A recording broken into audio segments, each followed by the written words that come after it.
مذہب سے، اس دین سے بظاہر کوئی اختلاف نہیں کرتا تھا، وہ روح دین کو مٹانا چاہتا تھا، مذہب کی روح کو مٹانا چاہتا تھا، مذہب کی اصل کو مٹانا چاہتا تھا۔ آپ کہیں گے مذہب کی اصل کیا ہے؟ نمبر ایک، سب سے پہلی مذہب کی اصل یہ ہے کہ رسول اللہ صلی اللہ علیہ وآلہ وسلم سے محبت اپنی جان سے زیادہ کی جائے، اپنے مال سے زیادہ کی جائے، اپنے وطن سے زیادہ کی جائے۔ سب سے پہلی اساس مذہب کی یہ ہے۔ اقبال نے کہا تھا یہ فاقہ کش کہ موت سے ڈرتا نہیں ذرا، روح محمد اس کے بدن سے نکال دو، فکر عرب کو دے کے فرنگی تخیلات، اسلام کو حجاز و یمن سے نکال دو۔ وہ رسول اللہ کی عقیدتیں، وہ رسول اللہ کی محبتیں، وہ رسول اللہ کا پیار۔ اللہ اکبر، نبی کا نام تو لیا جائے لیکن احترام وہ نہ ہو جو صدیق اکبر کے قلب میں تھا، جو فاروق اعظم کے دل میں تھا، جو عثمان غنی کے دل میں تھا، جو مولا علی کے دل میں تھا، جو سعد، سعید، طلحہ، زبیر، ابو عبیدہ ابن الجراح، بلال حبشی، ابو ہریرہ، خالد ابن ولید کے دل میں تھا۔ اللہ اکبر، یعنی کہ حضور علیہ السلام کی شخصیت ایک عام انسان کی طرح رہ جائے۔ میں جتنے حوالے آپ کے سامنے جتنی باتیں کر رہا ہوں انشاءاللہ اس کے حوالے یقیناً میں آپ کو دینے کے حوالے سے تیار ہوں، لیکن آپ تھوڑا سا اس کو پہلے سماعت کر لیں۔ اللہ اکبر، اس کے بعد یزید کا انداز یہ تھا، اللہ اللہ، مسلمان اور کافر کے درمیان فرق کرنے والی چیز نماز ہے۔ صحابہ یہی کہتے رہے کہ ہم رسول اللہ کے ظاہری دور میں مسلمان اور کافر کے درمیان جو فرق کرتے تھے وہ نماز کی وجہ سے کرتے تھے، اور وہاں یزید کا حال یہ تھا۔ اللہ اکبر، بعد میں آپ مروانی دور میں دیکھیں یزید کی فکر، اللہ اکبر، جمعہ کی نماز کا حال یہ تھا کہ جمعہ کا خطبہ اتنا طویل کرنے والے نے طویل کیا کہ عصر کا وقت بھی جانے لگا تو اللہ اکبر، اللہ اکبر، پھر کیا ہوا؟ حضرت سیدنا عبداللہ ابن عمر جیسی ہستیوں نے ٹوکا تو اللہ اکبر، کہنے والے نے کہا کہ میں یہ چاہتا ہوں کہ آپ کے گردن کا بوجھ جو آپ کے جسم پر ہے اس کو ختم کر دیا جائے۔ میرے آقا علیہ الصلوۃ والتسلیم کے پیارے دیوانوں، اسی طریقے سے آپ دیکھیں، یعنی کہ دین بدلنا، دین کا نام لے کر دین بدلنا، وہ دین جس میں نماز نہ ہو یعنی روح نماز، وہ دین جس کے اندر اللہ اکبر نشے کی مکمل طور پر کوئی رکاوٹ نہ ہو بلکہ نشہ کیا جاتا ہو۔ بلکہ یزید کے بارے میں حافظ ابن کثیر یہاں تک لکھتے ہیں کہ یزید اس نشیڑی کا اور نشہ کرنے والے کا نام ہے کہ جس نے سفر حج میں بھی شراب پینا بند نہیں کیا۔ وہ اس نے سفر حج میں بھی، سنبل والوں اور گرد و نواح سے آنے والوں، آپ سے پوچھنا چاہتا ہوں ہمارے ہندوستان کا کتنا بھی بگڑا ہوا آدمی اگر حج کے لیے جائے تو کم سے کم وہ سفر حج میں شراب نہیں پیتا۔ اللہ اکبر، لیکن وہ کس قدر بدبخت تھا، کس قدر بدترین اور پلید تھا ابن کثیر کے قول کے مطابق کہ اس نے سفر حج میں بھی شراب پی، اور بعض مورخین نے تو یہاں تک اس کے بارے میں کہا ہے کہ اس نے اشعار کہے۔ اگر مورخین نے انصاف سے کام لیا ہے تو میں اہل علم کی توجہ چاہتا ہوں، میں صرف ناقل کی حیثیت سے اس کو بیان کر دوں۔ اللہ اکبر، اس نے کہا کہ اگر دین محمدی میں شراب حرام ہے تو پھر عیسائی بن کر کے شراب پی لینا چاہیے۔ یہ اس کا نظریہ تھا۔ وہ بندر نچاتا تھا، آپ کو پتا ہے، وہ بانسری بجاتا تھا، آپ کو پتا ہے۔ اللہ اکبر، اور یہاں تک کہ خواجہ حسن نظامی جیسے لوگوں نے تو بہت بڑی باتیں اس کے بارے میں لکھی، لیکن میں بہت احتیاط کے ساتھ یہ بات کروں کہ یزید اس بدترین انسان کا نام ہے جس نے اپنی سوتیلی ماں پر تک پاپ کی نظر ڈالی۔ لوگوں نے اور آگے کے قصے لکھے ہیں، میں اس کی طرف نہیں جاتا، لیکن صرف اتنا کہنا چاہتا ہوں اس نے اپنی سوتیلی ماں پر بھی پاپ کی نظر ڈالی۔ شیخ محقق شیخ عبدالحق محدث دہلوی رحمت اللہ علیہ لکھتے ہیں اما جان سیدہ عائشہ صدیقہ کو اس نے بدترین گالی دی، اور وہ گالی شیخ محقق نے لکھا ہے لیکن مجمع میں میری بیان کرنے کی ہمت نہیں ہے۔ واللہ وہ سیدہ عائشہ صدیقہ جس کے بستر پہ قرآن نازل ہوتا ہو، وہ سیدہ عائشہ صدیقہ جس پہ تہمت لگتی ہو، تو اللہ جس کی برات کا اعلان کرتا ہے، جس کی عصمت کا اعلان کرتا ہے، جس کی شان و عظمت کا اعلان کرتا ہے، سورۃ کی طہارت کی گواہی دیتی نظر آتی ہو. میرے امام کہتے ہیں شمع دل مشکات تن سینہ زجاجہ نور کا تیری سیرت کے لیے آیا ہے سورہ نور کا. اللہ اکبر. وہ اتنی گندی گالی دی ہے اس کا ذکر نہیں کیا جا سکتا. یہ یزید تھا. اب آپ سے پوچھنا چاہتا ہوں اللہ اکبر یزید کے یہاں باپ کا کوئی احترام نہ تھا اس لیے کہ ابن کثیر کو آپ اٹھا کر کے پڑھیں تو وہ اپنے والد سے دور دور ہی رہا بلکہ وہ یہود اور نصارہ کے ماحول میں رہا.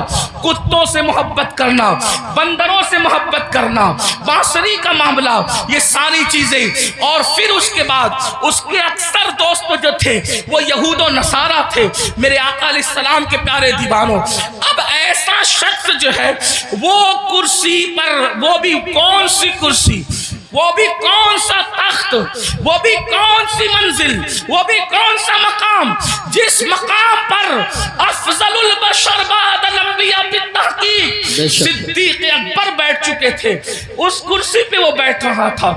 اگر امام اس کو قبول کرتے تو لوگ یہ سمجھتے کہ جو رنگ صدیق اکبر کا ہے وہی رنگ یزید کا ہے. اللہ اکبر. یعنی کس قدر جو ہے وہ دین کے اندر فتنہ ہوتا رکھنا ہوتا کس طرح جو ہے وہ دین کی شکل بگڑ جاتی. جس کرسی پہ فاروق اعظم بیٹھ چکے تھے اسی کرسی پہ وہ بیٹھنا چاہتا تھا. یعنی مومنوں کا خلیفہ مومنوں کا امیر کہلانا چاہتا تھا. امام عرش مقام امام حسین رضی اللہ تبارک و تعالیٰ عنہ نے اس کی مخالفت فرمائی اور مخالفت فرما کر ایک مکمل نظریہ پیش کیا. علی اکبر جیسا جوان خاک و خون میں تڑپتا ہوا دیکھا جائے گا. علی اصغر جیسا شہزادہ کربلا کی زمین پر دفن ہوتا ہوا دیکھا جائے گا. سکینہ کے چہرے پر تماچے لگتے ہیں حسین اس کو برداشت کر لیں گے. بیویوں کے دوپٹے چھینتے ہیں حسین پاک کو وہ برداشت ہو جائے گا. لیکن اللہ اکبر اللہ کے دین کو بدلا جائے خدا کے دین کے اندر جو روح ہے اس کو مردہ کرنے کی کوشش کی جائے. امام نے اس کو گوارا نہ فرمایا اور سب لٹایا جو آپ داستان کربلا میں سنتے ہیں. آپ سے پوچھنا چاہتا ہوں اب ہم کس کے ساتھ کھڑے ہیں؟ میں جلدی جلدی اپنی گفتگو کو آگے کی طرف لے جاؤں. یزید کے یہاں زنا کوئی عیب نہیں تھا اور امام حسین کے یہاں زنا کا نام سن کر بھی بدن کے رونگٹے کھڑے ہوتے ہیں کہ کیا لوگ ایسا گناہ بھی کر سکتے ہیں جسے زنا کہتے ہیں. آپ سے پوچھنا چاہتا ہوں اگر آج کوئی زنا کے اڈے کی طرف جا رہا ہے اور اس کے ماتھے پر بل بھی نہیں ہے اور وہ بے حیائی اور بدی میں ڈوبا ہے تو آپ سے پوچھنا چاہتا ہوں وہ نظریاتی طور پر کس کے ساتھ کھڑا ہے؟ امام حسین کے ساتھ کھڑا ہے یا پھر یزید کے ساتھ کھڑا ہے؟ بڑی معذرت کے ساتھ اگر برا لگے تو معاف کرنا کڑے پہننے کا نام حسینیت نہیں ہے.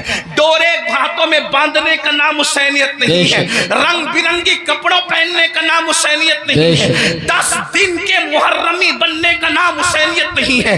حسینیت کیا ہے؟ حسینیت یہ ہے اگر دین کے تحفظ کے لیے گھر لٹانا پڑے تو گھر لٹا دو اولاد لٹانا پڑے تو اولاد لٹا دو حتیٰ کہ جان بھی قربان کرنا پڑے تو جان بھی قربان کر کے بتا دو جان اہم نہیں ہے اللہ کا دین اہم ہے. اللہ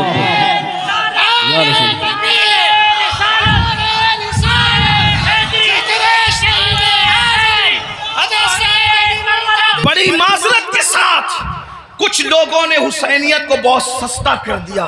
اگر ڈوڑے کڑے اور کلر کے کپڑوں کا نام حسینیت ہوتا یا چند محفلوں کا نام حسینیت ہوتا پھر تو پوری دنیا حسینیت کی طرف آ جاتی. حسینیت اتنی آسان تو نہیں ہے نا. اس دور میں بھی 22,000 کا لشکر الگ کھڑا ہے اور 72 نفوس الگ کھڑے ہیں. اس سے پتا چلا حسینیت آسان نہیں ہے. اب اپنے آپ میں ڈوب کر سوچو قیامت کے دن اللہ اکبر کس کے ساتھ اٹھو گے؟ میری قوم کے وہ جوانوں جو اپنی راتوں کو گندی فلموں کے ساتھ جو ہے وہ اللہ اکبر جہنم کے عذاب کو قبول کرتے ہوئے خدا کے چیلنج سے نہ ڈرتے ہوئے نرم نرم گدوں پہ لیٹ کر اگر زنا کے مناظر دیکھ رہے ہو تو میں یہاں علماء موجود ہے ایک بات عرض کروں کہ یزید بھی تو کہیں پھر ایسا کام کرنے والوں سے اس معاملے میں 2 قدم پیچھے نظر آ رہا ہے، اور میری قوم کے وہ جوان جو اپنے آپ کو حسینی کہہ رہے ہیں، وہ اس معاملے کے اندر، اس معاملے میں کہہ رہا ہے، کیا وہ یزید سے 2 قدم آگے نظر نہیں آتے؟ اللہ بتاؤ تو صحیح، شہزادہ رسول سے محبت کا دعویٰ، اور کوئی مسلمان یہ تصور کر سکتا ہے کہ وہ زنا کے اڈے پہ جائے؟ وہ زنا جس کے بارے میں اللہ کے رسول صلی اللہ علیہ وآلہ وسلم غیب داں نبی نے فرمایا کہ قیامت کے دن زانیوں کو آگ کے کپڑے پہنائے جائیں گے، آگ کا کرتا پہنایا جائے گا، اور ان کی شرمگاہوں پر جہنم کی آگ بھڑکائی جائے گی۔ پھر اس کے بعد دوسری چیز شراب کو لے لیں، نشہ کو لے لیں۔ اللہ اکبر، 16 17 سال کے لڑکے آج ہمارے نشہ کی طرف جا رہے ہیں، اور اللہ اکبر، نشہ کی طرف جو چیز لے جا رہی ہے، مجھے ایسا محسوس ہو رہا ہے کہ حقہ جو ہے وہ انسان کو نشے کی طرف تیزی کے ساتھ لے جا رہا ہے۔ میں حقے پر کوئی حکم تو نہیں لگا رہا ہوں، ویسے کہ کوئی میں مفتی بھی نہیں ہوں کہ میں حقے پر کوئی حکم لگاؤں، حکم بیان کرنا میرا کام نہیں۔ میں ایک چھوٹا سا طالب علم ہوں، اصلاح معاشرہ کی محفل میں صرف دل کا درد لے کر کے آیا ہوں۔ ابتدا حقے سے ہوتی ہے، حقہ تو کوئی حرام نہیں، اس طرح کی لوگ بات کرتے ہیں، پھر دھیرے دھیرے سگریٹ پر آتے ہیں، اور سگریٹ کے اندر پھر کیا کیا لگا کے پیا جاتا ہے مجھ سے زیادہ آپ لوگ جانتے ہیں، اور آپ لوگوں سے ہی ہم تک باتیں پہنچتی ہیں، اور پھر دھیرے دھیرے انسان ایم ڈی کا، نشے کا، اور خدا جانے کس کس چیز کا عادی ہو جاتا ہے۔ آپ سے پوچھتا ہوں، یزید بھی نشہ کر رہا ہے، آپ بھی نشہ کر رہے ہیں، اور یزید کے اور آپ کے نشے میں فرق کیا ہے؟ اللہ اکبر، شاید یزید نے ایم ڈی وغیرہ کو خواب میں بھی نہیں دیکھا ہوگا۔ اللہ اکبر، اندازہ فرمائے کس طرف جا رہے ہو۔ اللہ اکبر، امام علی مقام علی جدی والی سلام کے سامنے یہ چیلنجز تھے۔ آپ اپنی قوم کو جرائم سے بچانا چاہتے تھے، آپ اپنی قوم کو گناہ سے بچانا چاہتے تھے۔ جانتے ہیں اللہ کے رسول صلی اللہ علیہ وآلہ وسلم نے بستیوں کے اجڑنے اور گھروں کے اجڑنے کے لیے جو بات بیان فرمائی ہے، اس کو دل کے کانوں سے سنیں۔ اللہ کے غیب داں نبی صلی اللہ علیہ وآلہ وسلم ارشاد فرماتے ہیں، راتوں کو کچھ لوگوں کے مکانات خود بخود زمین میں دھس جائیں گے، زمین کے اندر جو ہے زمین بوش ہو جائیں گے۔ آپ کبھی سنتے ہیں نا کہ فلاں بلڈنگ گر گئی، فلاں بلڈنگ زمین میں دفن ہو گئی۔ میں یہ نہیں کہتا کہ سب اسی وجہ سے ہوتی ہے، لیکن اللہ کے حبیب غیب داں نبی صلی اللہ علیہ وآلہ وسلم گھروں کے اجڑنے کے، گھروں کے زمین بوش ہونے کے اسباب کیا بیان کرتے ہیں۔ لوگ کہتے ہیں ہمارے گھروں پر یہ چل رہا ہے، وہ چل رہا ہے۔ میں نے کہا جو چلا رہے ہیں ہم ان کے بھی ساتھ نہیں ہیں، لیکن اپنا کرتوت بھی تو دیکھو۔ قرآن کہتا ہے وَمَا أَصَابَكُم مِّن مُّصِيبَةٍ فَبِمَا كَسَبَتْ أَيْدِيكُمْ، کہ تم پر جو بھی مصیبت آتی ہے وہ تمہارے کیے دھرا ہے، وہ تمہارے برے اعمال کا نتیجہ ہے۔ اللہ اکبر، کیا ہوا؟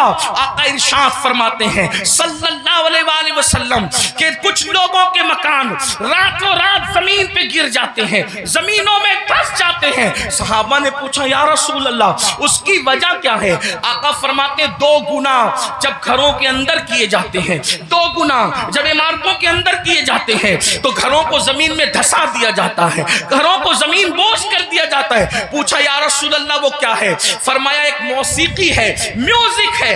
جس گھر میں میوزک بجتا ہے اور جس گھر میں شراب پی جاتی ہے، راتوں رات ان گھروں کو زمین میں دھسا دیا جاتا ہے۔ اب آپ مجھے بتاؤ، کانوں میں ایئر فون لگا کر راتوں کے 3 4 بجے تک میوزک سننے والوں، کیا تمہیں اپنے گھروں سے پیار نہیں ہے؟ تمہیں اپنے گھروں سے محبت نہیں ہے؟ تمہیں اپنے گھروں سے الفت نہیں ہے؟ اور پھر اللہ کے حبیب علیہ السلام فرماتے ہیں جس نے دنیا میں شراب کا ایک گھونٹ پیا اور توبہ نہیں کی، جب وہ مرے گا تو مرنے وقت اس کی زبان پہ کلمہ جاری نہیں ہوگا، وہ کلمے سے محروم رہے گا۔ اور یہاں تک کہ حضرت مالک الدینار فرماتے ہیں میں نے کئی نشہ کرنے والوں کو کفر پر مرتے دیکھا ہے۔ اللہ اکبر، حضرت عمر ابن عبدالعزیز کہتے ہیں میں نے کئی نشہ کرنے والوں کو کفر پر کافر ہو کر مرتے دیکھا ہے۔ اللہ کے بندو ذرا غور تو کرو۔ پھر تیسری چیز لیتے ہیں نماز کے حوالے سے۔ 95% لوگ نماز نہیں پڑھتے ہمارے معاشرے کا، اور لوگ آسانی سے کہہ دیتے ہیں مولانا ہمیں ٹائم نہیں ملتا۔ بلکہ عاشور کے شب میں بھی، جس میں جمعرات ہی کو جنگ ہو رہی تھی کربلا کی، اکثر مورخین کہتے ہیں جمعرات کو ہی جو ہے وہ جنگ کا آغاز کر دیا تھا۔ امام پاک نے پوچھا غازی عباس سے، عباس کیا کر رہے ہیں یہ لوگ؟ کہا وہ تو جنگ شروع کرنے کی بات کرتے ہیں۔ کہا ان سے کہہ دو کہ ہمیں نماز بہت پسند ہے، ہمیں تلاوت بہت پسند ہے، ہمیں گریہ اللہ کے لیے کرنا بہت پسند ہے، ذکر اذکار بہت پسند ہے۔ وہ جنگ تو ہونی ہے لیکن ایک رات کی وہ ہمیں مہلت دے دے تاکہ آنے والی رات شب عاشور ہے، اس میں ہم اللہ کی عبادت کریں، گریہ وزاری کریں۔ آپ سے پوچھتا ہوں امام تو مہلت لے رہے ہیں عبادت کے لیے، اور اللہ رب العزت نے ہمیں پوری زندگی دی ہے، عبادت کی طرف نہیں آتے۔ کتنی سادگی سے انسان کہتا ہے مولانا ٹائم نہیں ملتا۔ مجھے بتاؤ ہم سے بڑھ کر کے مکر کون کر رہا ہے؟ ہم کہتے ہیں ٹائم نہیں ملتا۔ اگر تلاوت کے لیے ٹائم نہیں ہے تو گھنٹوں گھنٹوں واٹس ایپ پر وقت کے لیے کیسے ٹائم ملتا ہے؟ اگر اللہ کی عبادت کے لیے ٹائم نہیں ہے تو فیس بک پر یوٹیوب پر گھنٹوں گزارنے کے لیے ٹائم کیسے ملتا ہے؟ دوستوں کے ساتھ گپ شپ کرنے کے لیے ٹائم کیسے ملتا ہے؟ یاد رکھیے اللہ کے بندو، کب تک عیاشیاں کرتے رہو گے؟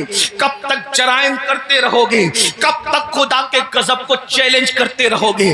کب تک اللہ کے عذاب کو دعوت دیتے رہو گے؟ کب تک خدا کے عذاب سے غفلت برتتے رہو گے؟ یاد رکھنا اللہ نے کسی کو بہت لمبی عمر ہمیشہ کے لیے نہیں دی ہے، آخر موت ہے موت، آخر موت ہے موت۔ جب اس نے محبوبوں کو موت دی ہے تو پھر مردودوں کا کیا حال ہوگا؟ جب اس نے مقربین کو موت کا مزہ چکھایا ہے تو دور رہنے والوں کا کیا حال ہوگا؟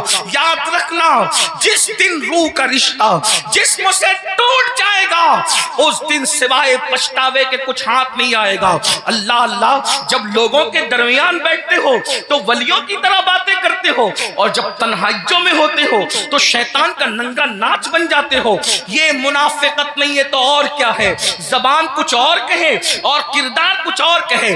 قرآن کہتا ہے لما تقولون ما لا تفعلون، وہ کیوں کہتے ہو جس پر خود عمل نہیں کرتے۔ مسلمانوں بتاؤ، اللہ اکبر، ہمیں نماز کے لیے ٹائم نہیں۔ کون نماز؟ وہ نماز جو معراج المومنین ہے، وہ نماز جو رسول اللہ صلی اللہ علیہ وآلہ وسلم کی آنکھوں کی ٹھنڈک ہے، وہ نماز جو گناہوں سے انسان کو ایسے پاک کر دیتی ہے جیسے غسل کرنے والوں کے جسم کا میل ختم ہو جاتا ہے، وہ نماز جو اللہ سے بندے کو قریب کر دیتی ہے، اللہ کا قرب نصیب ہوتا ہے جس نماز سے۔ کون سی نماز؟ وہ نماز جس کی بنیاد پر انسان رحمتوں کا مستحق ہوتا ہے۔ کون سی نماز؟ وہ نماز جس سے روزی میں برکت ہوتی ہے، وہ نماز جس کے بعد دعائیں قبول ہوتی ہے، وہ نماز جس کے پڑھنے سے بیماریوں کا خاتمہ ہوتا ہے، وہ نماز جس کے بعد انسان کو مقام محبوبیت ملتا ہے، وہ نماز۔ اللہ اکبر، سارے احکامات زمین پر بھیجے گئے لیکن جب نماز دینا ہوا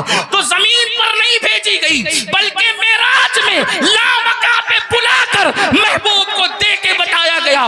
سارے احکامات اپنی جگہ ہے لیکن نماز کا معاملہ اپنی جگہ ہے۔ اسی لیے بزرگوں نے فرمایا، اللہ کے رسول علیہ السلام فرماتے ہیں کہ سب سے پہلے قیامت میں نماز کے بارے میں پوچھا جائے گا۔ اگر نماز کا معاملہ آپ کا کلیئر ہوا تو سارے معاملات کلیئر کر دیے جائیں گے، اور اگر نماز کے معاملے میں اٹک گئے، نماز کے معاملے میں پھنس گئے تو پھر انسان بچ نہ سکے گا۔ آپ مجھے بتائیں، ہمیں اللہ سے ڈر نہیں لگتا؟ جس قیامت کے دن کے بارے میں کعب احبار کہتے ہیں اگر 70 انبیاء کے برابر بھی کوئی اعمال بفرض محال لے کر کے پہنچے تو بھی وہ اپنے اعمال کو حقیر جانے گا، حقیر۔ آپ سے پوچھتا ہوں کیوں وقت نہیں نکالتے؟ اب آئیے آپ سے پوچھوں، امام تو سجدے کی، امام تو اللہ اکبر شہادت کے وقت بھی سجدہ کرتے ہیں، کتنا دردناک وقت ہوگا۔ اللہ اللہ، جب انسان کا ایکسیڈنٹ ہوتا ہے اور وہ موت کو قریب دیکھتا ہے تو انسان اپنی جان کی فکر کرتا ہے، مگر قربان میرے امام شہید کربلا نے جب آخری وقت آیا تو بھی اپنے سر کو سجدے میں رکھا اور سر سجدے میں رکھ کر کے بتا دیا اوروں کو جان سے محبت ہے لیکن علی کے بیٹے کو اپنی جان سے زیادہ سجدے سے محبت ہے۔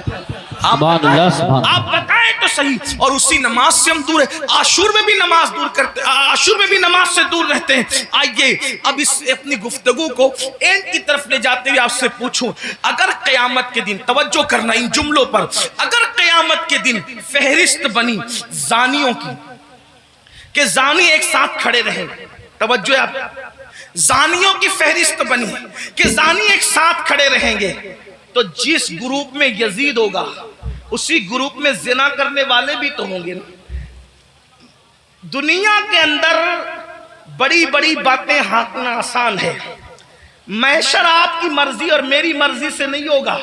محشر کو محشر کہتے اس لیے ہیں کہ وہاں بڑے بڑے مقربین بھی نفسی نفسی کہیں گے۔ اللہ، تھوڑا کسی کے دل کی فریاد دل کے کانوں سے سنو، میری قوم کے جوانوں جہنم کا ایندھن بننے نہیں آئے ہو، میری قوم کے جوانوں اللہ کو ناراض کرنے نہیں آئے ہو، امام علی مقام سے جان سے زیادہ محبت کرنے والے میرے سنیوں، آپ سے پوچھتا ہوں تھوڑا غور کرنا، ایمان والے دل پہ ہاتھ رکھ کر سوچنا، زانیوں کی فہرست بنے گی کہ سارے زانی ایک ساتھ کھڑے رہیں، تو بتاؤ جہاں یزید ہوگا وہاں زانی لوگ ہوں گے کہ نہیں ہوں گے؟ اور نگاہوں کی پاکیزہ، نگاہوں کو پاکیزہ رکھنے والوں کی فہرست بنے گی کہ جو نگاہوں کو نیچا رکھتے تھے، عورتوں کو پاپ کی نظر سے نہیں دیکھتے تھے، جن کی نگاہوں میں تقدس تھا وہ سب ایک طرف کھڑے رہیں۔ تو بتاؤ اللہ اکبر، نگاہوں کو تحفظ دینے والے امام حسین کے ساتھ کھڑے ہوں گے اور زنا کرنے والے یزید کے ساتھ کھڑے ہوں گے۔ اگر قیامت میں ایسا ہو گیا، اگر ہو گیا کہ بے نمازی ایک ساتھ رہیں اور نمازوں کی پابندی کرنے والے ایک ساتھ کھڑے رہیں، تو بتاؤ یزید کے ساتھ کھڑے ہوں گے کہ نہیں ہوں گے بے نمازی؟ اور جو نمازوں کو تحفظ دیتے تھے وہ اس شہید کے ساتھ کھڑے ہوں گے کہ نہیں ہوں گے جس نے سر کو سجدے میں قربان کیا ہے، سر سجدے میں قربان کیا ہے؟ اللہ اللہ کسی نے کہا تھا ہو سکے تو لائیے دونوں جہاں میزان میں نے ایک سجدہ زمین کربلا سے لے لیا۔ اللہ اکبر، بتاؤ مسلمانوں، تو پتہ چلا یہ نظریات کی جنگ ہے، یہ نظریات کی جنگ ہے۔ اب سے پوچھوں، جنگ میں جب انسان جاتا ہے، جنگ میں جب انسان جاتا ہے فوج لے کر جاتا ہے، بہن لے کر نہیں جاتا۔ جنگ میں انسان جاتا ہے فوج لے کر جاتا ہے، بیویاں لے کر نہیں جاتا۔ جنگ میں انسان جاتا ہے اللہ اکبر فوج لے کر جاتا ہے، سوتیلے بھائی لے کر نہیں جاتا۔ جنگ میں انسان جاتا ہے 6 مہینے کا بچہ لے کر نہیں جاتا۔ امام آپ جنگ میں بھی جا رہے ہیں، اور کچھ لوگ تو یہ کہتے ہیں کہ چلو اتفاقی حادثہ ہو گیا۔ اتفاقی حادثہ آپ کے مورخین کے لوگوں کے لیے کہنے کو ہے، ورنہ رسول اللہ کے گھر کا بچہ بچہ جانتا تھا۔ آقا نے اتنی تفصیل سے کربلا بیان کی تھی۔ ابن عباس کہتے ہیں کہ نبی کے گھر کے بچے بچے کو پتا تھا کہ حسین میدان کربلا میں کھڑے جو وہ شہید ہوں گے۔ جنگ صفین کے موقع پر مولا کائنات جب کربلا کے قریب سے گزرے تو روئے، فرمایا یہاں حسین کے اونٹ بیٹھیں گے، یہاں ان کے کجاوے رکھے جائیں گے۔ یعنی کتنی تفصیل معلوم تھی خاندان رسول کو کہ اونٹ کہاں بیٹھیں گے وہ بھی پتا ہے، خیمے کہاں لگیں گے وہ بھی پتا ہے، کجاوے کہاں رکھے جائیں گے وہ بھی پتا ہے۔ آپ کہتے ہیں حادثہ ہو گیا، لیکن یہ حقائق ہے، سچائی ہے۔ امام آپ جنگ کے لیے جا رہے ہیں لیکن بیویاں لے جا رہے ہیں، جنگ کے لیے جا رہے ہیں، بہنیں لے جا رہے ہیں، جنگ کے لیے جا رہے ہیں، بیٹیاں لے جا رہے ہیں، جنگ کے لیے جا رہے ہیں، بچے لے جا رہے ہیں، جنگ کے لیے جا رہے ہیں، سوتیلے بھائی لے جا رہے ہیں۔ ایسا کیوں؟ امام گویا کے بتائیں گے یہ تلواروں کے ٹکرانے کی جنگ نہیں بلکہ یہ کردار کی جنگ ہے، یہ نظریات کی جنگ ہے۔ ایک طرف یزید سوتیلی ماں کو پاپ کی نظر سے دیکھ رہا ہے، تو ہم میدان میں بتائیں گے کہ سوتیلے رشتے کا تقدس کیا ہے۔ آپ دیکھیں پوری دنیا کے اندر سوتیلا رشتہ ہمیشہ مشکوک رہا ہے۔ آپ توجہ کریں، سوتیلا رشتہ ہمیشہ مشکوک رہا ہے۔ آپ نہیں دیکھتے سوتیلے رشتے کا مطلب قرآن کی تفاسیر اٹھا کر کے دیکھیں، ابن عباس سے لے کر صاحب نعیمی تک سوتیلے رشتے کا مطلب کیا؟ حضرت یعقوب علیہ السلام کی بیوی جو حضرت یوسف علیہ السلام کی سوتیلی ماں ہے، اللہ اکبر، وہ اپنے بیٹوں کو بتا رہی ہے اللہ اکبر کہ تمہارے سوتیلے بھائی نے یہ خواب دیکھا ہے۔ اسی طرح ہے نا، سوتیلے بھائی ہاتھ کا پانی چھین کر کے زمین پہ ڈال رہے ہیں، سوتیلے بھائی ہاتھ کی روٹی چھین کر کے کتے کو ڈال رہے ہیں، سوتیلے بھائی مار پیٹ کر کے کنویں میں پھینک رہے ہیں۔ یہی تو سوتیلا رشتہ لوگ جانتے ہیں، مگر قربان جائیں امام علی مقام سوتیلے بھائیوں کو کربلا میں لے جا کر اور پھر ان کی وفا کا اظہار کر کے بتا رہے ہیں۔ آخر کار امام حسین نے سوتیلے بھائیوں کے ساتھ سلوک کیا کیا ہوگا کہ سوتیلے بھائی اپنی جان سے زیادہ اپنے سوتیلے بھائی سے پیار کر رہے ہیں۔ کوئی کسی پر یوں تو نہیں مرتا، کوئی کسی سے یوں تو پیار نہیں کرتا۔ اب آپ سے پوچھتا ہوں، حسین پاک کا سوتیلا بھائی سب سے زیادہ معتبر با وفا ہے، ہے جسے دنیا غازی عباس کے نام سے جانتی ہے، آپ سے پوچھتا ہوں وفا کا دوسرا نام اگر کربلا کے بعد ہم سے کوئی پوچھے تو ہم حضرت غازی عباس کا نام لیا کرتے ہیں۔ شمر نے اللہ اکبر رشتہ داری کی وجہ سے حضرت عباس کو امان لکھی، ان کے بھائیوں کو امان لکھی، تو حضرت عباس نے کہا شمر تجھ پر بھی لعنت ہے اور تیری امان پر بھی لعنت ہے، واللہ تو نے نبی کے شہزادے کو امان نہیں دی، ان کو کاٹنا چاہتا اور ہمیں بچانا چاہتا ہے۔ حسین کے بعد زندہ رہنے کو ہم پسند ہی نہیں کرتے، یہ ایک سوتیلے بھائی کا جذبہ۔ اب آپ سے پوچھتا ہوں اگر آپ کربلائی ہے، اگر آپ حسینی ہے، تو اس مجمع میں اپنے دل میں سوچو آپ کے سگے بھائی کے ساتھ آپ کا سلوک کیا ہے؟ کربلا صرف کالے کپڑوں کا نام تو نہیں ہے نا پہننے کا، کربلا سینہ پیٹنے کا نام نہیں ہمارے درمیان، ہمارے درمیان کربلا اسوہ مصطفیٰ کی تفسیر کا نام ہے، ہمارے نزدیک کربلا بدر و احد کے مقصد کی تکمیل کا نام ہے۔ آپ سمجھتے کیا ہے کربلا کو، لیکن ہمارے اندر کربلا کہاں ہے؟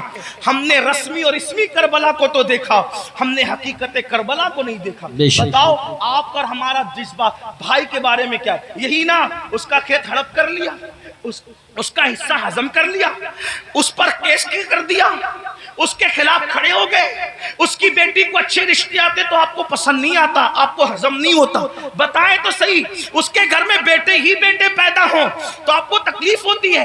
یہ آپ کا معاملہ سگے بھائی کے لیے، اور وہاں سوتیلے بھائی کے ساتھ انداز کیا ہے؟ سرکار غازی عباس کے ساتھ دیکھیں۔ پھر اس کے بعد امام اپنی بہن کو کربلا میں لائے، جب امام کسی کی کوئی بات نہیں مانتے، توجہ کرنا، جب امام کسی کی کوئی بات نہیں مانتے تو سیدہ زینب کھڑی ہو کے کہتی ہے بھیا یہ کر لو، بھیا یہ کر لو، بہن کی کوئی بات نہیں ٹلتی۔ گویا کہ حسین بتا رہے ہیں وہاں بہن کا کوئی تقدس نہیں ہے، اور یہاں بہن کے تقدس کا عالم یہ ہے کہ بظاہر اگر حضرت امام کے اپنی فکر کے خلاف بہن بات کر رہی ہے تو امام اس کو ہی مانتے نظر آ رہے۔ کس نے نہیں کہا تھا کہ علی اصغر کو لے جائیں اور یزیدیوں سے کہہ کے پانی پلاتے؟ امام نے سب کو منع کیا، لیکن جب بہن آئی اور بہن نے کہا میرے لیے چلے جائیں، میں کہہ رہی ہوں آپ چلے جائیں، تو مورخین لکھ رہے ہیں بہن کی بات مان کر امام یزیدیوں کی طرف جاتے ہوئے نظر آتے ہیں۔ حالانکہ یہ امام پاک رضی اللہ تبارک و تعالیٰ کی شان ہے کہ یزیدیوں کے ہاتھوں سے ان کے شہزادہ والا تبار نے پانی نوش نہیں فرمایا، وہ تو شہید ہو گئے۔ لیکن آپ سے پوچھتا ہوں بہن کے بارے میں امام علی مقام کا حال یہ، بیویوں کی موجودگی میں قیادت کا جھنڈا خاندان نبوت کا کسی کے ہاتھ میں دیتے ہیں، بیٹیوں کی اور بیویوں کی موجودگی میں اس کو بہن کہتے ہیں۔ بتاؤ امام تو بہن سے اتنا پیار کرتے ہیں، ہمارا اور آپ کا بہنوں کے ساتھ کیا تعلق ہے؟ ہمارا اور آپ کا بہنوں کے ساتھ کیا رشتہ ہے؟ آپ بتائیں مجھے، اگر بہن گھر آ جائیں 4 بچوں کو لے کر تو بھائی اور بھابھی بات کرتے ہیں، کھلائیں گے کہاں سے؟ حیرت کی بات یہ ہے جس قوم کی سوچ فکر حسین سے اس قدر گر جائیں، پھر کیا اس قوم کے لیے یہ نہ کہا جائے کہ وہ نام کے لیے تو حسینی بنی ہے لیکن افکار کے اعتبار سے وہ کہیں نہ کہیں یزیدیت کا شکار ہے۔ میرے آقا صلی اللہ علیہ وآلہ وسلم کے دیوانوں جانتے ہیں بہن کا مقام کیا ہے، بہن کا مرتبہ کیا ہے، اور یہ اللہ کے رسول علیہ السلام سے سیکھا۔ آقا علیہ السلام کی کوئی حقیقی بہن نہ تھی، لیکن جب جنگ حنین کے موقع پر اللہ اکبر حنین کے اندر وافر مقدار میں کثیر مقدار میں جب وہ غنیمت کا مال آیا تو اس وقت تو ایک خاتون آئی اور آنے کے بعد کہا اے محمد میں آپ کی بہن ہوں، میں آپ کی بہن ہوں۔ حضور علیہ السلام کو اس بہن سے جدا ہوئے تقریباً کم و بیش آدھی صدی بیت چکی تھی۔ اللہ کے حبیب علیہ السلام نے کہا تم میری بہن ہو، نام کیا ہے؟ کہا میرا نام شیمہ ہے، میں حلیمہ کی بیٹی ہوں۔ آقا علیہ السلام نے فرمایا شیمہ کو تو جانتا ہوں، حلیمہ کو بھی جانتا ہوں، میری وہ ماں ہے، رضائی ماں، لیکن شیمہ تم میری بہن اور تم ہی ہو، اس کی نشانی تمہارے پاس کیا ہے؟ اللہ کیا نشانی ہے مجھے بتاؤ۔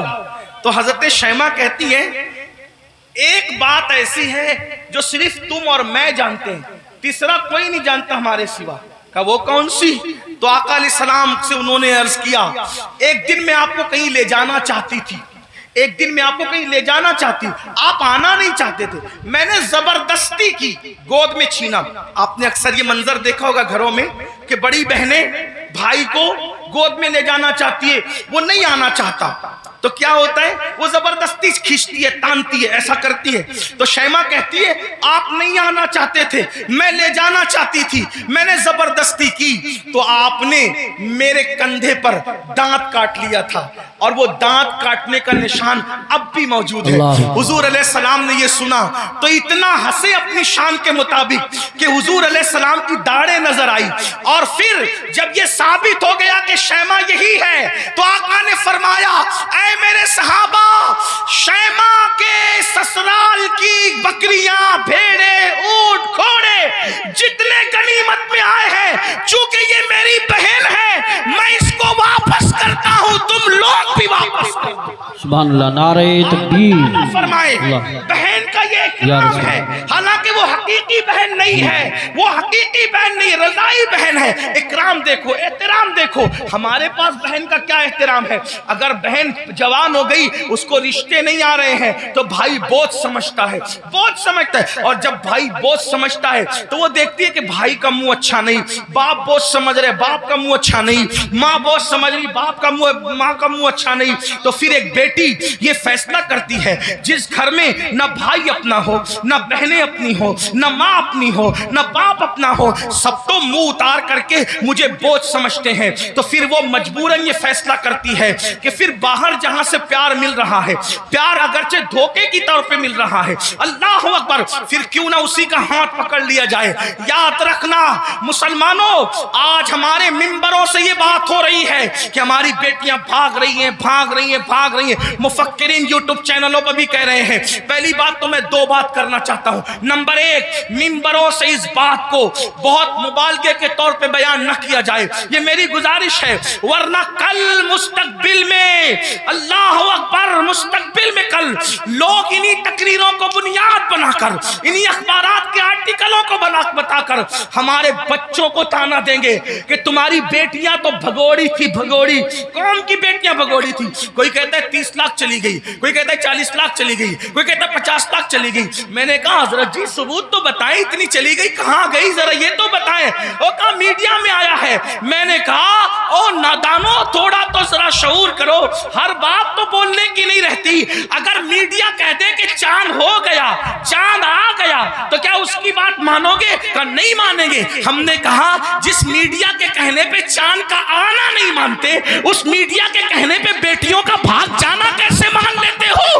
واللہ آج بھی مسلمانوں کی بیٹیوں میں اتنی غیرت ہے کہ کسی اور کی ماں میں اتنی غیرت نہیں ہے، لیکن کہیں کچھ گئی ہے، کہیں کچھ گئی، میں جانتا ہوں، انکار نہیں کر رہا ہوں، کہیں کچھ گئی ہے، لیکن کون گئی ہے؟ وہ گئی ہے خدیجۃ الکبریٰ کا کردار جس نے نہیں سیکھا۔ کون گئی ہے؟ عائشہ صدیقہ کا کردار جس نے نہیں سیکھا۔ کون گئی ہے؟ سیدہ فاطمہ الزہرا کا کردار جس نے نہیں سیکھا۔ کون گئی ہے؟ سیدہ زینب کا کردار جس نے نہیں سیکھا۔ وہ چند گئی ہے، لیکن یاد رکھنا ہم اتنا مبالغہ نہ کریں، اس لیے کہ باتیں باتیں ہوتی ہے، حقیقتیں حقیقتیں ہوتی ہے۔ اللہ اکبر، اپنی باتوں کو دلچسپ بنانے کے لیے پوری قوم کی آبرو کا ہم سودا نہ کریں، تھوڑا سا ہمیں خیال کرنا ہوگا۔ اور ایک بات کہتا ہوں، لیکن چلے چند گئی تو گئی، ایک بات کہتا ہوں بہت پورے یقین سے کہتا ہوں، علماء موجود ہیں، میرے مخدوم بھی موجود ہیں، سادات کرام بھی موجود ہیں۔ اللہ اکبر،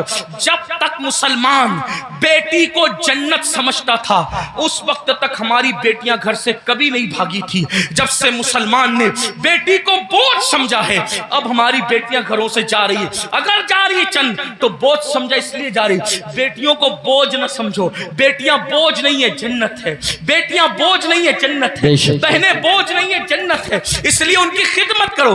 کیا لوگوں کو یہ نہیں پتا؟ اللہ کے سچے رسول صادق و مصدوق نے فرمایا، بیٹی کی پرورش کرنے والا اور میں محمد جنت میں اتنے قریب ہوں گے جیسے یہ 2 انگلیاں قریب ہیں۔ آپ سے پوچھتا، یہ لوگ کہتے ہیں حضرت ایسا تعویذ دی ہمیشہ برکت رہے۔ میں نے کہا بیٹی اس تعویذ کا نام ہے قیامت تک برکت رہے گی۔ وہ کیسے؟ کہ حدیث پاک میں آتا ہے جس گھر میں بیٹی پیدا ہوتی ہے اس گھر میں فرشتے آتے ہیں اور اس کو چاروں طرف سے گھیر کر کہتے ہیں اے کمزور جان سے پیدا ہونے والی کمزور جان، جس کے گھر میں تو پیدا ہوئی ہم قیامت تک اللہ کے حکم سے اس کی مدد کرتے رہے۔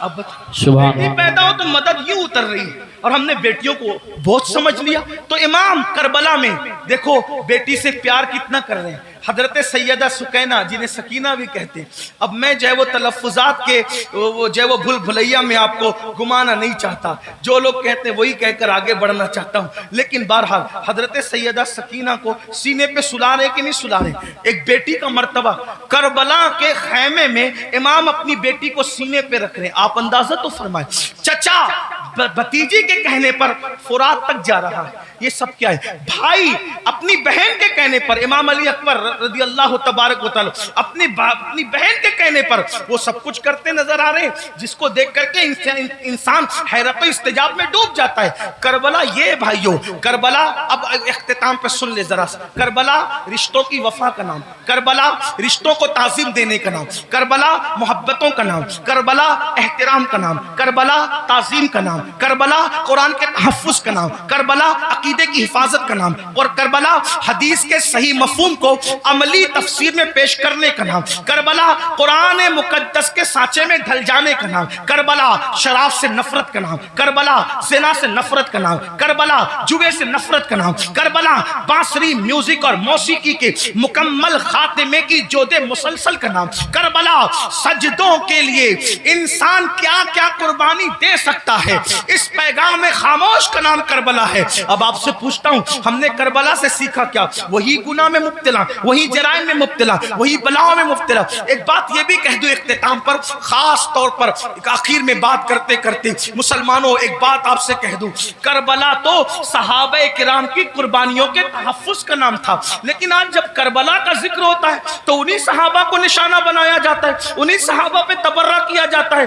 انہی صحابہ کو معاذ اللہ یہ اس لیے قرار دیا جاتا ہے کہ انہوں نے تو اہل بیت کا حق کسب کیا۔ اور وہ لڑکے جو جمعہ کی نماز بھی 2 رکعت پڑھ کے بھاگ کر آتے ایسے جیسے اسکول کی چھٹی ہونے پر بچے بھاگ جاتے ہیں، وہ صحابہ کے کردار پہ بات کرتے ہیں کہ وہ تو ایسے تھے، وہ تو ویسے تھے۔ میں پوچھتا ہوں کس منہ سے صحابہ کو تان کرتے ہو؟ کس منہ سے صحابہ کی عظمت پر انگلی اٹھاتے ہو؟ 2 رکعت پڑھنے کی اوقات نہیں ہے صحیح سے، اور ان کے لیے انگلی اٹھا رہے ہو جنہوں نے دین کے لیے اپنا مال قربان کیا۔ آج مسلمان کہلانا آسان ہے، لیکن اللہ اکبر اس وقت جب اللہ اللہ مسلمان کہلائے جانے پر، مسلمان بن جانے پر پٹائیاں ہوتی تھی، پتھر مارے جاتے تھے، کوڑے مارے جاتے تھے، چابک برسائے جاتے تھے، بھوکا رکھا جاتا تھا، سوشل بائیکاٹ کیا جاتا تھا۔ صحابہ اس وقت کے مسلمان ہیں، ان کے ایمان پر یہ قوم کے لڑکے سوالیہ نشان کھڑا کریں گے جن کو طہارت کے مسائل تک نہیں پتا ہے۔ آپ سے پوچھنا چاہتا ہوں وہ صدیق اکبر رضی اللہ تبارک و تعالیٰ عنہ جس نے وہ قربانی دی ہے کہ اللہ کے رسول نے فرمایا جس نے اسلام کی مدد کی ہے سب کے احسان کا بدلہ ادا کیا جا چکا ہے، سوائے ابو بکر کے احسان کا بدلہ قیامت میں اللہ تبارک و تعالیٰ عطا فرمائے گا۔ ایسے لوگوں کو غاصب کہا جاتا ہے، ایسے لوگوں کو حق طلب کس کا؟ اہل بیت کا۔ مجھے بتاؤ مسلمانوں ذرا غور کرو، اس فاروق اعظم کے بارے میں کہا جاتا ہے کہ انہوں نے یہ کیا یہ کیا یہ کیا۔ آپ سے پوچھتا ہوں فاروق اعظم کا کردار پتا ہے؟ فاروق اعظم کا کردار معلوم ہے؟ فاروق اعظم کے کردار کے بارے میں علم ہے؟ اللہ اکبر، آپ کو وہ سفر یاد ہوگا، آپ وہ سفر جانتے ہوں گے، اللہ اکبر، کہ فاروق اعظم مدینہ منورہ سے چلتے، فاروق اعظم مدینہ منورہ سے چلتے اور مدینے سے چلتے ہوئے بیت المقدس جاتے ہیں۔ ایک ہی اونٹنی ہے، اپنے جوانوں کی خاص توجہ، ایک ہی اونٹنی ہے، غلام ساتھ میں جا رہا ہے۔ فاروق اعظم غلام سے کہتے سواری ایک ہے اس لیے ہم یہ کریں گے، سواری ایک ہے یہ کریں گے۔ کہ تھوڑی دیر میں بیٹھوں گا، تھوڑی دیر آپ بیٹھنا، پھر میں پیدل چلوں گا، پھر تم بیٹھو گے، تم چلو گے میں بیٹھوں گا۔ آپ سے پوچھتا ہوں بیت المقدس تک غلام کو اس طرح لے کر کے گئے کہ نہیں لے کے گئے؟ آپ بتائیں، بولنے سے پہلے تولو، کسی کی بھی بات سن کر کے بکا مت کرو۔ جو فاروق اعظم ایک غلام کی حق تلفی نہ کریں، جو فاروق اعظم ایک غلام کی حق تلفی نہ کریں، وہ فاروق اعظم اپنی آقا زادی سیدہ فاطمہ الزہرا کی حق تلفی کیسے کر سکتے ہیں؟ آپ جانتے ہیں، کبھی غور تو کیا ہوتا، کبھی سوچا تو ہوتا، جس سے جو سنا وہی بکنا شروع کر دیا۔ میرے آقا علیہ السلام فرماتے ہیں میرے اصحاب کو برا مت کہو، میرے صحابہ کو برا مت کہو، اور اسی کربلا کی بات کرتے ہوئے صحابہ پہ تبرہ کیا جائے۔ مسلمانوں کیا منہ لے کر کے اٹھو گے؟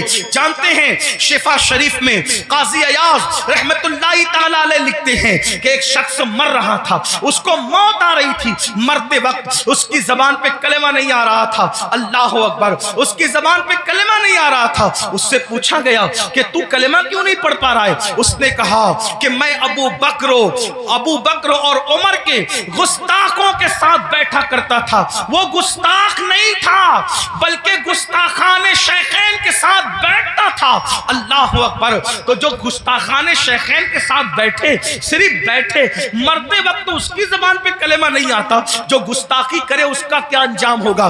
یہ دنیا چند دن کی ہے، یہ دنیا چند لمحے کی ہے۔ بندوں کی خوشی کے لیے اللہ کو ناراض نہ کرو۔ واللہ ورسولہ احق ان یرضوا، اللہ اور اس کا رسول اس بات کے زیادہ حقدار ہیں کہ ان کو راضی کیا جائے۔ آج یہ بحث چل رہی ہے کہ کون کب ایمان لایا تھا، کون کب ایمان لایا تھا۔ میں نے کہا کسی نے کبھی بھی ایمان لایا تھا، ایمان تو لایا تھا نا، حضور نے تو معاف کیا تھا نا، حضور نے تو چادر میں جگہ دی تھی نا۔ جس کو رسول اللہ امان دے دے، جس کو نبی امان دے دے، امتی کو حق کیا ہے اس کو امان سے باہر کرنے کا؟ آپ سے پوچھنا چاہتا ہوں، اس لیے مسلمانوں اپنی حیثیت میں رہو۔ اعلیٰ حضرت امام احمد رضا محدث بریلوی فتاوی رضویہ شریف میں لکھتے ہیں عالم ربانی کی توہین کرنے والا کفر تک جاتا ہے۔ جب عالم ربانی کی توہین کرنے والا کفر تک جاتا ہے، جو صحابہ کی توہین کرے، صحابہ کو گالیاں دے، یاد رکھنا اسٹیج پر کچھ بھی کہو، کمرے کی گفتگو تو اللہ سن رہا ہے، دلوں کا حال تو اللہ دیکھ رہا ہے۔ اس لیے ان کے لیے دلوں میں کینہ نہ رکھو، ان کے لیے دلوں میں عداوت نہ رکھو۔ مسلمانوں کیا بات ہے، اگر رسول اللہ اونٹ کے چمڑے کی نالین پہن لے تو ہم اس نالین کو سر پہ رکھتے ہیں۔ آخر اونٹ کا چمڑا نہ دیکھا، کیا دیکھا؟ رسول اللہ کی نسبت دیکھی۔ تو جب رسول اللہ کی نسبت کی وجہ سے اونٹ کا چمڑا سر پہ رکھا جاتا ہے تو رسول اللہ کی نسبت کی وجہ سے اصحاب مصطفیٰ کی تعظیم کیوں نہیں کی جاتی، ان کا احترام کیوں نہیں کیا جاتا؟ لیکن ایک بات یہ بھی خیال رکھنا، ایک طبقہ وہ ہے کہ اللہ جو صحابہ کو ہلکا جان رہا ہے، صحابہ کی بیعت بھی کر رہا ہے، کمروں میں بیٹھ کر کے اپنے ماننے والوں کو ان کے خلاف کان بھر رہا ہے۔ لیکن دوسرا طبقہ وہ بھی نظر آ رہا ہے کہ جب اہل البیت پر کوئی گفتگو ہوتی ہے تو پھر اس کا منہ اترتا ہے کہ یہ اہل بیت کی فضیلت پڑھنے والا کوئی رافضی تو نہیں ہو گیا۔ ہم کہتے ہیں اللہ کے بندو، اہل بیت کی فضیلت پڑھنا رافضیت نہیں ہے بلکہ صحابہ کی گستاخی کرنے کا نام رافضیت ہے۔ ورنہ دیکھو اللہ اکبر، ہمارے جتنے بزرگان دین ہیں سب نے کھل کر صحابہ کی عظمت بھی بیان کی اور اہل بیت کی عظمت بھی بیان کی۔ آج اگر محفل میں نعرہ حیدری لگے تو کچھ لوگوں کے چہرے یوں اترتے ہیں، ہم نے خود منبر پہ محسوس کیا، ان کے نام نہیں جانتے وہ کون لوگ ہیں، اللہ اکبر، کہ محفل میں علی کا نعرہ لگ رہا ہے، کہیں رافضیوں کی محفل تو نہیں۔ میں نے کہا یہ فکر صحابہ نہیں ہے، فکر اہل سنت نہیں ہے۔ ہماری محفلوں میں صحابہ کے ساتھ علی مرتضیٰ کا نعرہ لگتا تھا، لگتا ہے اور انشاءاللہ لگتا رہے گا، بلکہ صحابہ نے تو معیار قرار دیا ہے ایمان کا علی مرتضیٰ کو۔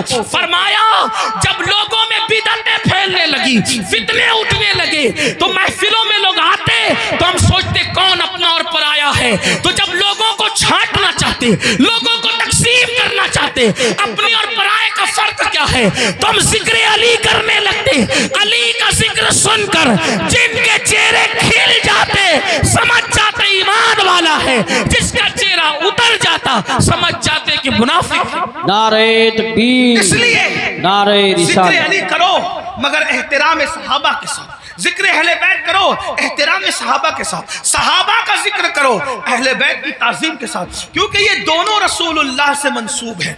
بلکہ یوں کہہ لیں حضور کے ارد گرد ستارے گردش کر رہے, جو گردش گھر کے اندر کر رہے ان کو اہل بیت کہتے ہیں, اور جو گھر کے باہر کر رہے ہیں ان کو صحابہ کہتے ہیں. حضور کی نسبت کا خیال کرو. آئیے اپنی بات کو اختتام تک پہنچاتے ہوئے یہ بات عرض کروں, مسلمانوں ہم نے باتیں بہت کی, بہت باتیں کی, ہم سب جگہ ہیں, عمل کے میدان میں نہیں, عمل سے کورے, زندگی گناہوں میں ڈوبی ہوئی ہے. یاد رکھنا اللہ کی بارگاہ میں ہمیں اور آپ کو پہنچنا ہے, اللہ کو منہ دکھانا ہے, اللہ کی بارگاہ میں کھڑے ہونا ہے. آئیے آج سے پہلے کچھ کیا جو کیا سچی توبہ کریں, اللہ کی طرف پلٹیں, اللہ کی طرف واپس آئیں. یاد رکھیے انسان جہاں جا کر جرم کا اعتراف کرے, جہاں جا کر اعتراف جرم کرنے سے انسان کی عزت گھٹتی ہے, لیکن ایک میرے اللہ کا در ہے جہاں آ کر انسان اقبال جرم کر لے تو میرا اللہ عزت گھٹاتا نہیں بلکہ عزت کو بڑھا دیتا ہے. آؤ توبہ کرو. آج محرم شریف کی پہلی تاریخ ہے. یہ محرم شریف حرمت والا مہینہ ہے, حرمت والا, یعنی جن 4 مہینوں کی حرمت اللہ نے روز اول سے مقرر کی ہے اس میں محرم الحرام بھی ہے. اور اللہ کے رسول علیہ السلام کی ایک حدیث یہ ہے کہ رمضان شریف کے بعد سب سے زیادہ جس مہینے کے روزے کی اہمیت ہے وہ ماہ محرم الحرام کے روزے, ماہ محرم شریف کے روزے. ان دنوں کو خرافات بدعات میں گزارنے کی بجائے عبادات میں گزارو. ہو سکے تو یہ طے کر لو کہ روزانہ میں نے نبی اور آل نبی پر 1000 بار درود شریف پڑھنا ہے. آپ کہیں گے لوگ کہتے ہیں ارے بہت ٹائم لگے گا. کوئی ٹائم نہیں لگے گا. صلی اللہ علیہ وآلہ وسلم یہ بہت مختصر درود شریف, بہت مختصر درود شریف ہے. اگر اس درود شریف کو آپ نے پڑھا 1000 بار صرف 20 منٹ کا ٹائم لگے گا. 20 منٹ درود شریف پڑھو. اس کے بعد جیسا کہ آپ نے پہلے بھی سنا صدقہ دو, خیرات دو. اور ایک بات آپ کو کہوں, اس کو بھی دھیان سے, کہ جو ہم خرافات پر اور بدعات پر پیسہ خرچہ کرتے ہیں اس پیسے کو اٹھا کے آپ وہ سادات کرام جو مالدار نہیں ہیں ان پہ خرچہ کرو, وہ علماء کرام جو مالدار نہیں ان پہ خرچہ کرو. اس سے کیا ہوگا؟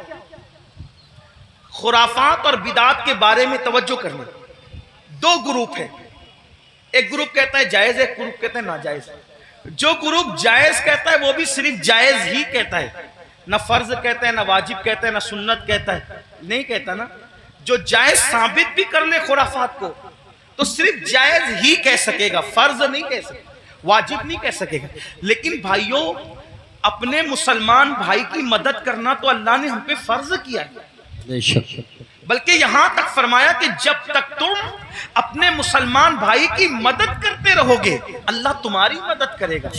اور آپ کو بتاؤں خاص طور پہ سادات کی خدمت, وہ جو مالدار نہیں ہیں, مستحق ہیں, یہ نہیں کہتا غریب ہیں, میرے اندر اتنی ہمت نہیں کہ میں کسی سید کو غریب کہوں, لیکن سادات جو مالدار نہیں ہیں, مالدار اگر آپ ان کی خدمت کریں تو ہوگا کیا. 2-3 باتیں سن لے, بات ختم کرتے. حضرت سیدنا عبداللہ ابن مبارک رضی اللہ تعالی حج کو جا رہے تھے, حج کا ارادہ تھا, اور حج کے ارادے میں آپ نے یہ طے کیا کہ میں نے حج کو جانا ہے. پوری تیاری ہو گئی, ارادہ بن گیا حج کو جانا ہے. عبداللہ ابن مبارک کو پتا چلا کہ میرے پڑوس میں ایک سید صاحب رہتے ہیں اور وہ اس وقت تھوڑا پریشان حال ہے, حالات کے ستائے ہوئے اور حالات کے مارے ہوئے.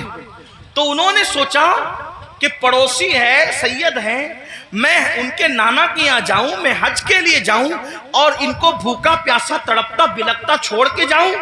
تو انہوں نے کیا کیا، اس سال حج نہیں کریں گے، انشاءاللہ آئندہ پھر کبھی دیکھیں گے، حج کی پوری رقم اٹھا کر اس سید صاحب کو دے دیا، اور اس کے بعد آنسو پوچھتے ہوئے اب صبر کرتے ہوئے رہ گئے۔ جب حج سے قافلہ واپس آیا تو لوگ ملاقات کرتے تھے، تو عبداللہ ابن مبارک لوگوں کو کہتے تھے مبارک ہو حج، تو لوگ بھی کہتے تھے عبداللہ آپ کو بھی مبارک ہو، آپ کو بھی مبارک ہو۔ حضرت عبداللہ ابن مبارک سوچتے یا اللہ میں گیا نہیں، لیکن جو آتا ہے مجھے حج کی مبارکباد دیتا ہے۔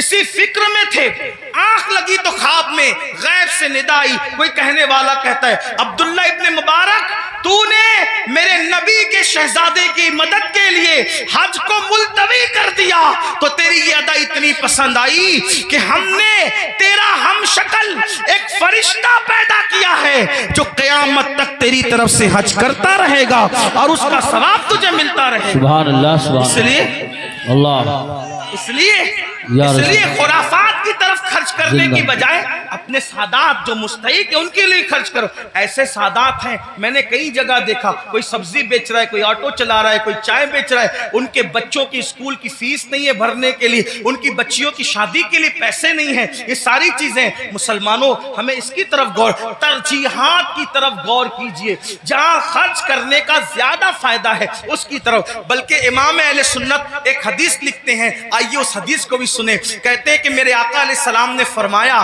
کہ جس نے بنو ہاشم پر احسان کیا، ان کی خدمت کی، ان کی مدد کی، آقا فرماتے ہیں مجھ پر واجب اور لازم ہے کہ جس نے بھی میری آل کی خدمت کی، مدد کی، نصرت کی، حمایت کی، محبت کی، آقا فرماتے ہیں مجھ پہ واجب ہے، لازم ہے کہ اس کا صلہ میں اس کو قیامت میں دوں گا جب وہ مجھ سے ملے گا۔ یہ حدیث لکھنے کے بعد میرے امام کہتے ہیں جس کا مفہوم یہ سنیوں دوڑو اور سادات کی خدمت کر لو، اس لیے کہ نبی کس کس کو ملیں گے کس کس کو نہ ملیں گے الگ عنوان ہے، لیکن جنہوں نے آل نبی کی خدمت کی ہوگی اس سے ملنے کا وعدہ مصطفیٰ جان رحمت فرما رہے ہیں۔ گویا کہ اور لوگ حضور کو ڈھونڈیں گے اور حضور اپنی آل کی خدمت کرنے والے کو صلہ عطا فرما رہے ہوں گے، لقاء کا شرف عطا فرما رہے ہوں گے۔ اس لیے میری گزارش ہے، ہم نے اپنے پیسوں کو، روپیوں کو بہت ضائع کیا خرافات پر، بدعات پر۔ کیا خرافات ہے، کیا بدعات ہیں؟ اپنے علاقے کے مستند معتبر علماء اور مفتیان کرام کے پاس بیٹھو اور بیٹھ کر کے سیکھو کہ کن خرافات سے اور بدعات سے بچنا ہے اور کون سی چیزیں اہل سنت و جماعت سے ہے۔ جیسے کہ لوگ تو شربت پلانے کو بھی بدعت کہہ دیتے ہیں۔ آپ سے کہتا ہوں کہ بھئی شربت پلانا کون سی بدعت ہے؟ میرے امام لکھتے ہیں، وہ بھی کیا دلیل دی، فرمایا جب کتے کو پانی پلانے پہ جنت مل سکتی ہے تو امام عالی مقام کے نام پہ اگر مومنوں کو شربت پلایا جائے تو پھر اس کا صلہ کیا ہوگا؟ یہ ساری چیزیں کرتے رہیے۔ اللہ تعالیٰ سے دعا ہے اللہ ہم سب کو توفیق دے، گفتگو کے درمیان اگر کوئی غلطی ہو جائے تو اللہ تعالیٰ معاف فرمائے۔ استغفر اللہ ربی من کل ذنب واتوب الیہ۔ اہل سنت کا ہے بیڑا پار، اصحاب حضور نجم ہے اور ناؤ ہے عطرت رسول اللہ کی۔ السلام علیکم ورحمۃ اللہ وبرکاتہ۔